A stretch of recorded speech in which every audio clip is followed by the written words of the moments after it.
Assalamualaikum warahmatullahi wabarakatuh. Kita bertemu kembali pada mata pelajaran informatika. Kita sudah memasuki elemen baru, yaitu sistem komputer pada mata pelajaran informatika. Yang kali ini kita akan bahas ya, bersama-sama kita belajar mengenai perangkat keras ya. Nah, bisa kalian perhatikan di situ sudah tersedia ya, bahkan itu rig ya. Jadi banyak orang yang menginginkan spesimen dan perangkat-perangkat yang sudah kalian lihat seperti itu. Nah, masing-masing mungkin sudah kalian tahu apa itu monitor, atau apa itu keyboard, apa itu speaker. Nah, sebagai pengantar pada di elemen sistem komputer ini, perlu kalian ketahui bahwa komputer itu adalah kata dari bahasa Inggris yang berarti to compute, atau artinya itu menghitung.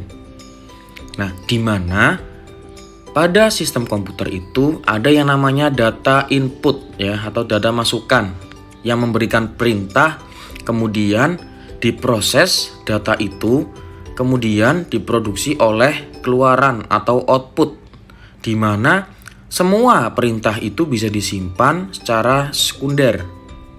Nah, bisa kalian perhatikan gambar yang ada di depan itu, ada input, proses, output, secondary storage ya, di mana muaranya semua itu melewati yang namanya proses data. Nah, sistem komputer itu sendiri terdiri dari hardware dan software. Apa itu hardware dan software? Perangkat keras atau hardware adalah komponen fisik dari komputer. Perangkat lunak atau software adalah program yang berjalan di perangkat keras itu sendiri. Jadi, yang namanya sistem komputer itu adanya hardware dan software yang saling bekerja sama. Nah, perlu kalian ketahui, dalam sistem komputer ada yang namanya input dan output. Nah, apa saja sih yang termasuk input dan output? Input di sini dicontohkan keyboard, scanner, kamera digital, dan lainnya. Sedangkan output itu bisa berupa layar komputer, printer, speaker, dan lainnya, atau menyimpannya ke penyimpanan sekunder. Nah, tahukah kalian perangkat keras atau hardware adalah komponen fisik dari komputer? Sedangkan perangkat lunak atau software adalah program yang berjalan di komputer ya. Jadi yang mengoperasikan utama fisiknya itu bisa dilihat itu hardware, sedangkan yang aplikasi softwarenya itu perangkat lunak. Nah, saat ini ponsel pintar yang kamu miliki atau smartphone telah menjadi sistem komputer dalam ukuran yang lebih kecil, karena bisa memproses, mengolah program yang ada di smartphone. Nah, untuk pertemuan kali ini kita akan lebih membahas mengenai perangkat keras atau hardware. Untuk pertemuan selanjutnya kita lanjut ke perangkat lunak ya. Nah, apa sih perangkat keras itu? Perangkat keras tadi sudah saya sebutkan, perangkat komputer yang memiliki wujud fisik ya, ada wujud fisik yang nyata, dapat disentuh atau dipindahkan, yang dapat berguna sebagai perangkat masukan, input, keluaran atau output, pemproses, prosesor, kemudian memori dan penyimpanan storage. Nah, ini yang perlu kalian perhatikan. Jadi perangkat keras atau hardware itu dia ada wujud fisiknya, bisa kalian rasakan, bisa kalian pegang. Nah, yang nantinya dia bisa berfungsi ya sebagai perangkat berbagai macam output ya, seperti itu. Untuk yang pertama bisa kalian lihat perangkat masukan atau input device. Nah, kira-kira apa saja nih yang ada di input device?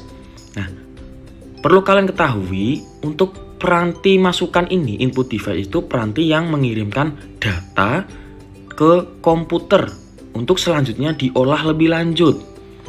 Nah, contohnya ini ada perangkat mouse atau tetikus. Nah, ini mungkin kalian sudah familiar, sudah sering kalian pakai ya. Di sini juga yang namanya tikus itu atau mouse itu untuk menggerakkan atau mengatur posisi kursor yang ada di layar komputer kalian.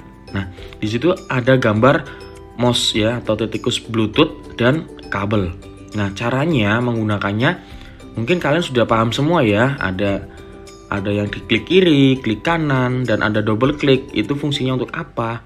Kemudian yang paling penting itu mouse itu bisa berfungsi untuk menyeret atau mengdrag ya, digunakan untuk memindahkan suatu objek dengan mudah ya tanpa melalui perintah copy paste ya. Seperti itu.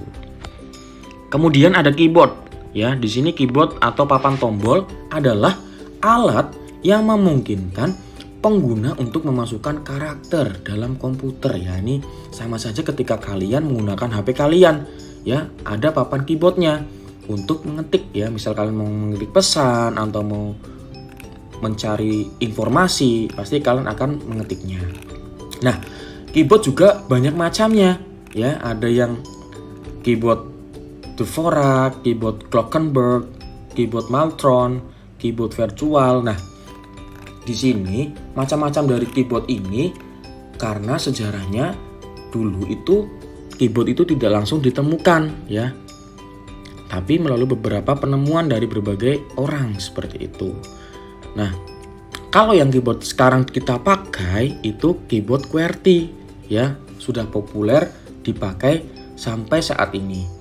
Nah, bahkan keyboard-keyboard yang hanya numerik ya, karena keyboard itu mempunyai berbagai kelompok ya, ada typewriter ya untuk menulis ya. Terus ada function key yang F1 sampai F12 dan numeric keypad ya. Kadang ada juga keyboard yang digunakan untuk game ya, hanya ada numeriknya saja. Seperti itu. Mungkin kalian sudah paham ya. Karena ini mungkin sudah ada di kehidupan kalian sehari-hari gitu ya.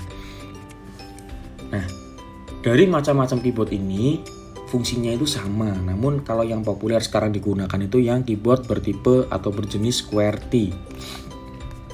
Nah, kemudian ada scanner. Scanner di sini digunakan untuk ya memindai atau menyalin ya. Bahasa lainnya itu memfotokopi seperti itu. Tapi kalau yang namanya scanner hasilnya nanti masuk ke dalam komputer yang nantinya bisa kita olah lebih lanjut seperti itu. Kemudian selain itu ada yang namanya joystick. Nah, ini joystick ya digunakan sebagai pelengkap memainkan permainan game ya.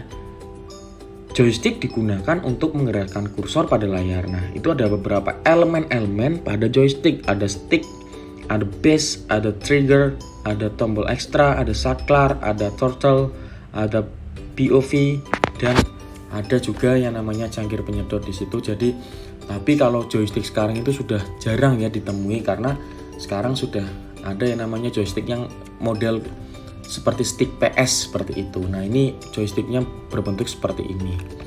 Nah, kemudian ada juga yang namanya mikrofon. Nah, ini mikrofon sudah paham semua pasti ya. Mikrofonnya itu fungsinya dia digunakan untuk memasukkan suara ya ke komputer.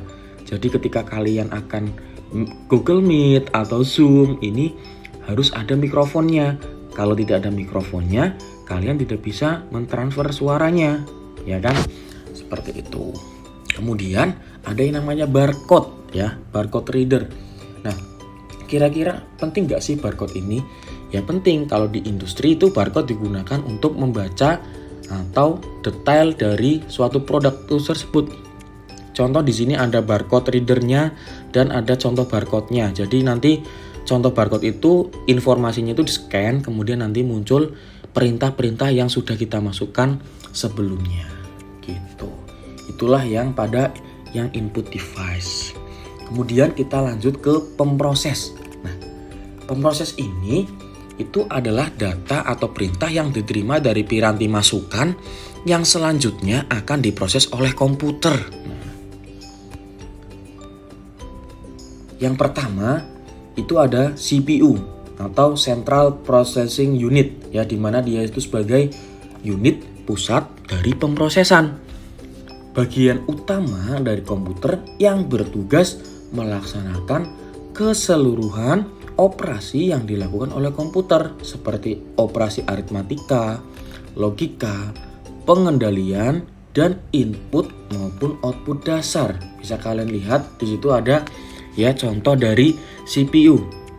Ya, itu ada dari Intel dan Ryzen AMD ya, seperti itu. Nah, bentuknya seperti itu, nanti itu digunakan pada komputer. Nah, ada sih kecepatan ya, biasanya itu diukur dengan yang namanya kecepatan clock yang dinyatakan dengan satuan hertz ya, frekuensi gitu ya.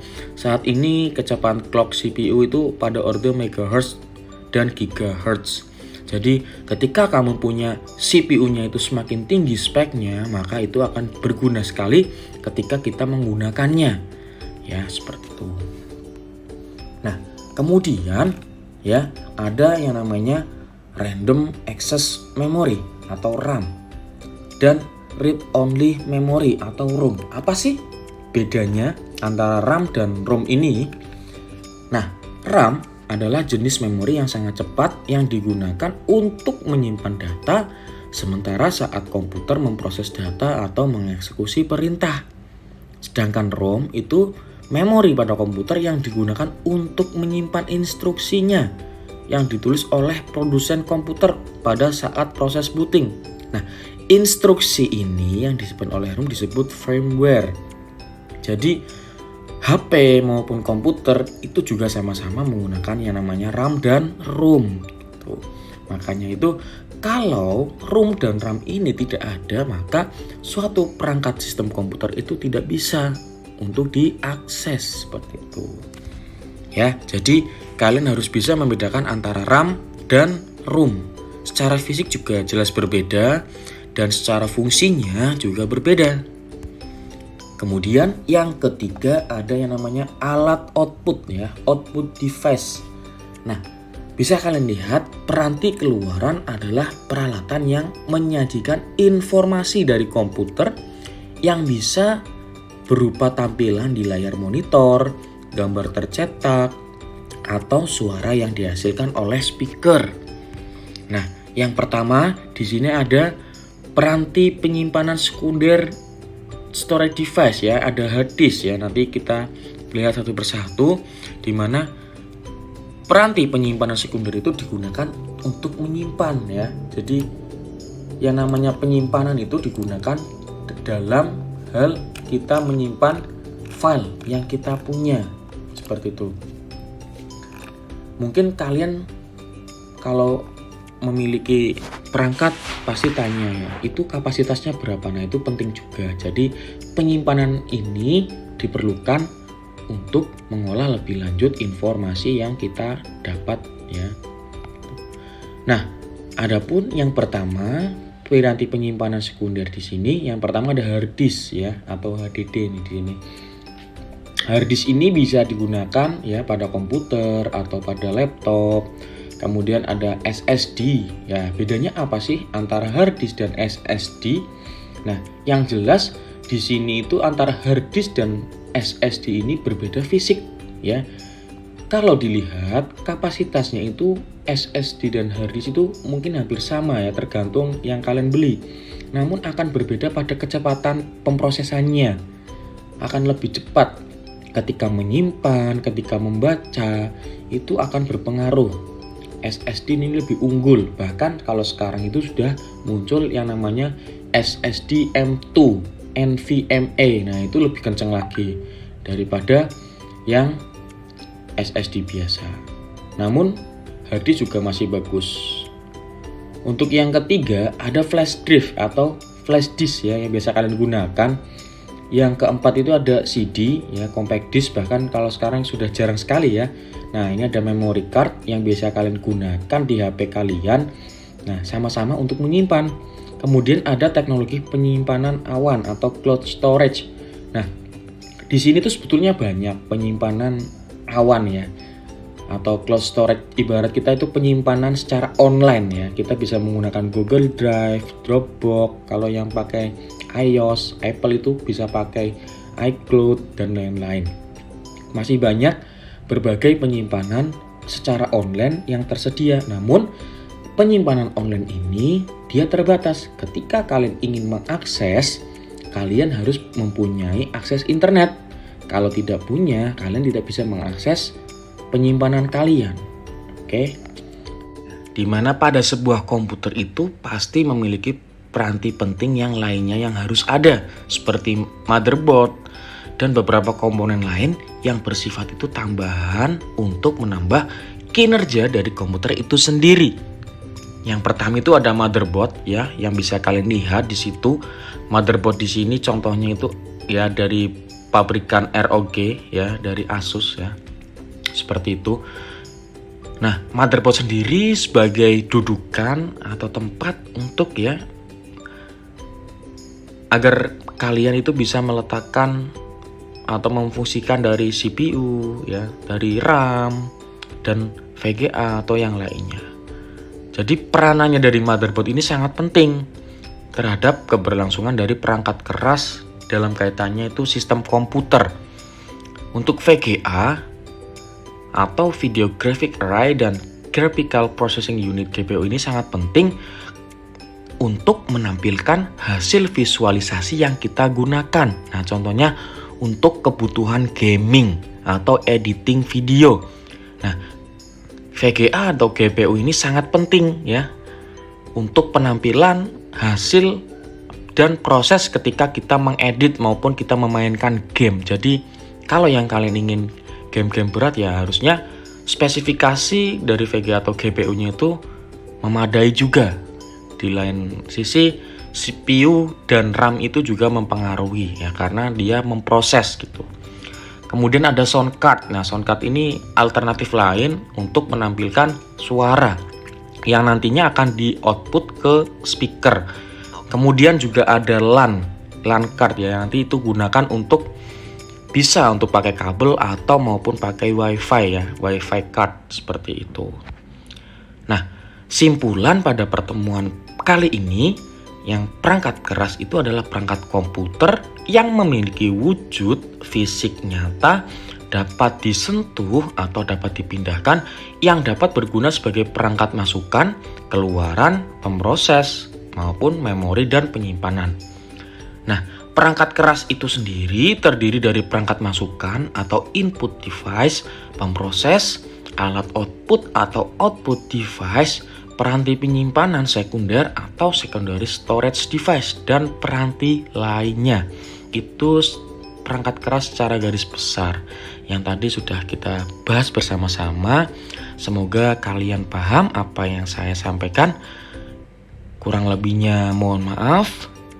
Terima kasih. Billahi taufiq wal hidayah. Wassalamualaikum warahmatullahi wabarakatuh.